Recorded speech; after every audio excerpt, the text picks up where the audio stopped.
सहारा India में करोड़ों निवेशकों का पैसा फंसा हुआ है और उन करोड़ों निवेशकों के पास ये एक बढ़िया और अच्छा मौका है जब वह पैसा वापस पा सकते हैं, सरकार पर दबाव बना सकते हैं। और सरकार के पास तो इतनी भारी मुसीबत आ चुकी है कि अगर सहारा इंडिया के निवेशकों ने सही से दबाव बनाया तब उन करोड़ों निवेशकों की पाई पाई सरकार को देना मजबूरी बन जाएगा।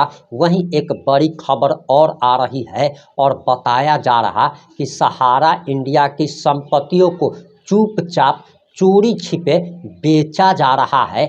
आखिर सहारा इंडिया की संपत्ति को चोरी छुपे कौन बेच रहा है और इस मामले में किन दो लोगों को ईडी ने गिरफ्तार किया है, ये तमाम बातें इस 5 से 8 मिनट की रिपोर्ट में हम आपको बताने जा रहे हैं।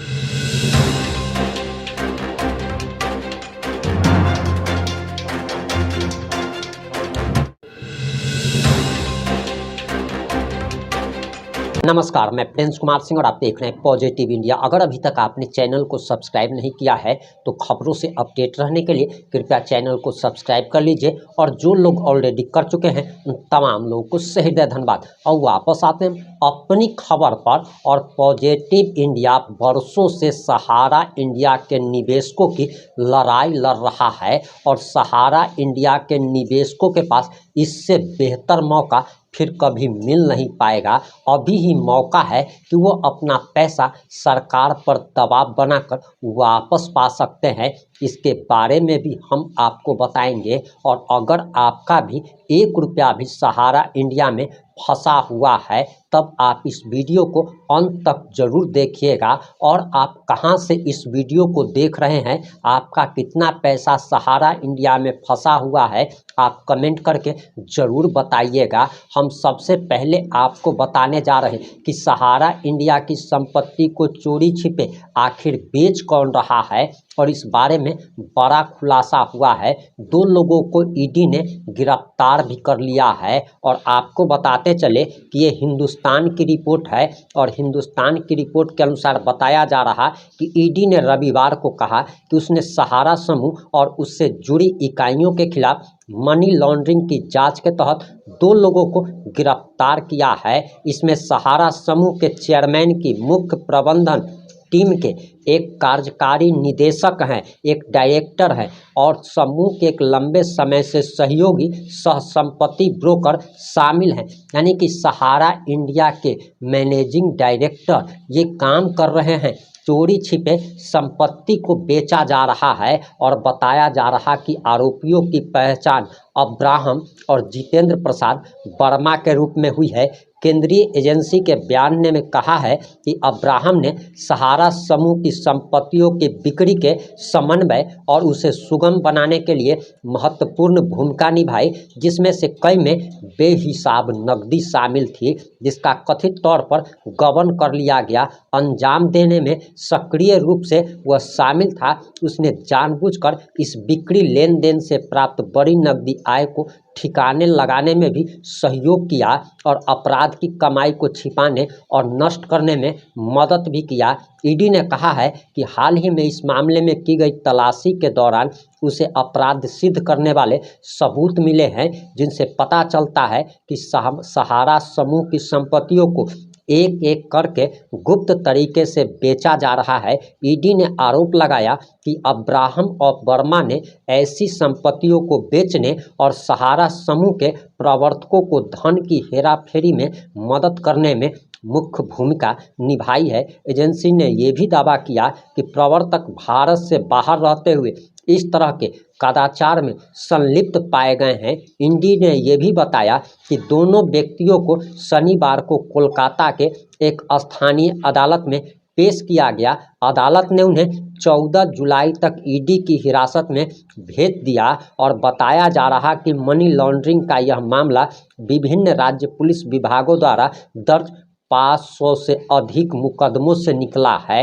वहीं ओडिशा, बिहार और राजस्थान पुलिस द्वारा हमारा India credit cooperative society limited और अन्य के खिलाफ 3 एफआईआर के अलावा सहारा समूह की इकाइयों और संबंधित व्यक्तियों के खिलाफ दर्ज 500 से अधिक ऐसी एफआईआर द्वारा धन शोधन रोधक अधिनियम के तहत मामला दर्ज करने से पहले विश्लेषण किया गया और उसी में ये पाया गया कि 2 लोग सहारा इंडिया की संपत्ति को गुप्त तरीके से बेच रहे थे।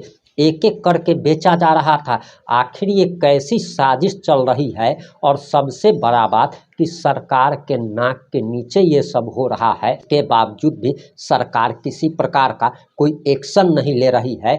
इससे साफ तौर पर पता चलता है कि कहीं ना कहीं सरकार की भी इसमें संलिप्तता है और लगातार जिस प्रकार से गृह मंत्री अमित शाह और भारत के प्रधानमंत्री लगातार जिस प्रकार से झूठ पर झूठ बोलते चले आ रहे हैं, उससे तो साफ पता चलता है कि सभी लोगों की मिली भगत है। और हमने आपको वीडियो के शुरुआत में बताया था कि सहारा इंडिया से पैसा वापस पाने का इससे बेहतर मौका आपको मिल नहीं सकता। तो आखिर वो मौका क्या है, तो वो भी जान लीजिए कि बिहार में विधानसभा चुनाव होना है और बिहार के दिव्यांग, विधवा और वृद्धजनों के आंदोलन के कारण सरकार को पेंशन की राशि जो कि सामाजिक सुरक्षा के रूप में दी जाती है, उसे बढ़ाकर 400 रुपये से 1100 रुपये कर दिया गया।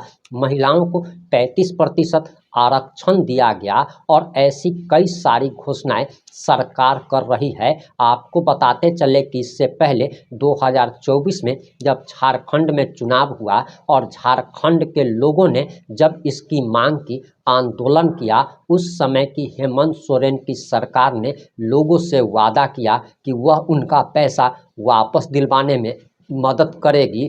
और इतना ही नहीं बल्कि हेमंत सोरेन की सरकार जब सत्ता में वापस लौटी तो सहारा पर कार्रवाई लगातार झारखंड सरकार कर रही है। लेकिन बिहार सरकार हो या फिर केंद्र सरकार हो, लगातार कार्रवाई से बच रही है। अगर बिहार के लोग जागते हैं, और इससे बेहतर मौका इसीलिए हम कह रहे हैं कि नहीं मिल सकता, क्योंकि केंद्र में मोदी की सरकार है, बीजेपी की सरकार है और बीजेपी बिहार को किसी भी हाल में जीतना चाहती है। इसका सबसे बड़ा उदाहरण आप एसआईआर के रूप में देख सकते हैं, जो कि नया वोटर वेरिफिकेशन हो रहा है। और वोटर वेरिफिकेशन के नाम पर क्या खेला चल रहा है उससे भी आप लोग पूर्ण परिचित हैं। और ये सब बातें हमने आपको इसलिए बताई ताकि आपको पता चल सके कि बीजेपी बिहार को जीतने के लिए कितनी गंभीर है। अगर बिहार के लोग अगर आंदोलन करते हैं, सहारा इंडिया से पैसा वापस पाने के लिए अगर सड़क पे उतरते हैं और सरकार पर दबाव बनाया जाता है, तो सरकार को हर हाल में पैसा वापस करना ही पड़ेगा और इससे बेहतर मौका आपको कभी मिल नहीं सकता है। आप लोग अपनी प्रतिक्रिया ज़रूर दीजिएगा और आप लोग कमेंट करके ज़रूर बताइएगा कि क्या हमने आपको सही सुझाव दिया है या फिर आप हमारे सुझाव से सहमत हैं अथवा असहमत हैं। प्रतिक्रिया ज़रूर दीजिएगा। इसके साथ ही साथ आप इस वीडियो को कहां से देख रहे हैं और सहारा इंडिया में कितने सालों से आपका कितना पैसा फंसा हुआ है, ये भी कमेंट बॉक्स में ज़रूर बताइएगा। जुड़े रहें हमारे साथ। जय हिंद, जय भारत।